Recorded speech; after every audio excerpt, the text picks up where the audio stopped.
Ja tā loģika būtu skaidrs, ka šobrīd ir tās sākotnējās ļoti agrīnas projektēšanas stadijas aplēses tam, cik tas A un B ievads maksā.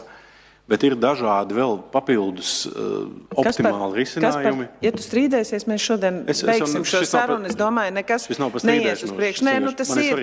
Mēs mīcamies uz vietas tieši tāpēc, ka tu paliec konstanti pie tā, ka Rīga ir jābūvē pirmajā posmā. Naudas tam nav. Tu pats neesi atnesis risinājumu. Tā ir utopija tagad runāt par to, ka būs kaut kāda Rīga no PPP, ja mums PPP būs iespējams vajadzīgs, lai mēs pat pamatrasu savienot ar kaut kādu pirmo funkcionālo punktu, lai mēs savienot Rīgu caur Vivi ar šo. Nu, esam atklāti un godīgi. Labi, bet tad nesagaidiet, no satiksmes ministrija atnesīs iztrūkstošos miljārdus.